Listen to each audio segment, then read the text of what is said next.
Assalamualaikum warahmatullahi ta'ala wabarakatuh. Perkenalkan, nama saya Mila Rahmawati. Di sini saya sebagai presenter.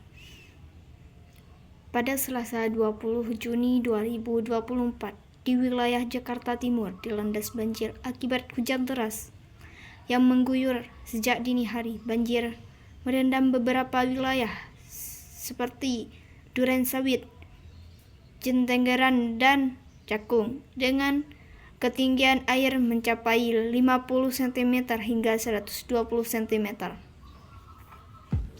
Jakarta sudah seperti langganan tiap tahun terendam banjir. Ya, permasalahan banjir di Jakarta terus mengakar dan terus berulang setiap tahunnya. Bahkan banjir hebat di beberapa wilayah Jakarta mengakibatkan korban meninggal dunia, warga terpaksa mengungsi, jalan ambles, dan masih banyak dampak yang ditimbulkan lainnya. Apa yang membuat Jakarta sering dilanda banjir? Berikut penjelasannya.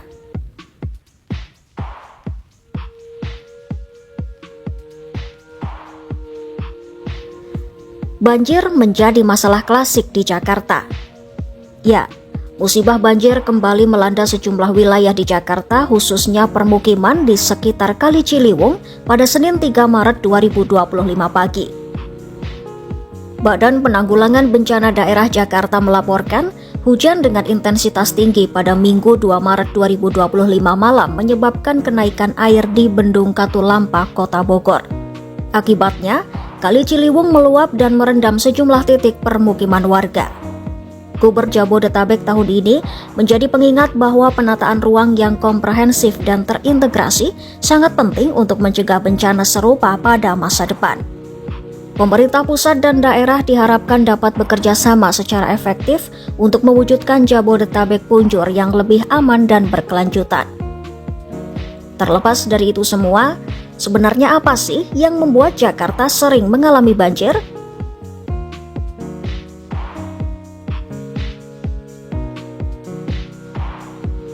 Secara geografis, DKI Jakarta merupakan dataran rendah yang berada di antara hulu sungai dan pesisir. Banjir di Jakarta terbagi menjadi 3 kategori, yaitu banjir lokal, banjir kiriman, dan banjir rob. Ya, itu adalah 3 penyebab utama Jakarta sering mengalami banjir. Mari kita bahas satu persatu. Yang pertama, banjir hujan lokal. Hujan dengan intensitas tinggi dalam durasi yang lama di wilayah Jakarta akan mengisi saluran-saluran air dan daerah cekung. Jika tidak tertampung lagi, maka air akan meluap hingga menyebabkan banjir. Selain itu, dimensi drainase kota Jakarta dirancang untuk menampung debit air dengan curah hujan maksimal 120 mm per hari.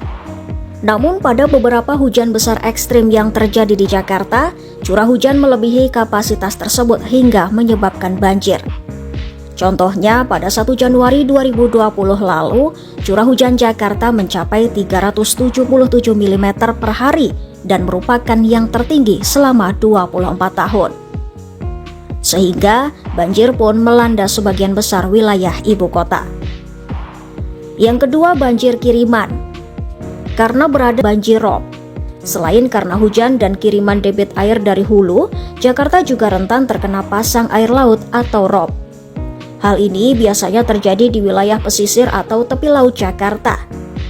Kini, di samping karena pasangnya air laut, penurunan muka tanah di utara Jakarta juga mempengaruhi meningkatnya banjir rob.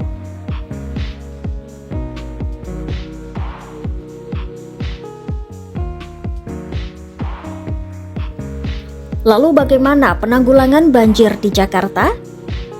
Pemerintah Provinsi Jakarta mengeklaim ada peningkatan dalam penanganan banjir di Jakarta dibandingkan tahun 2020.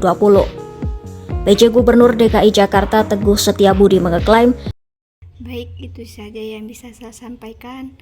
Selebihnya saya pasrahkan kepada studio. Assalamualaikum warahmatullahi ta'ala wabarakatuh.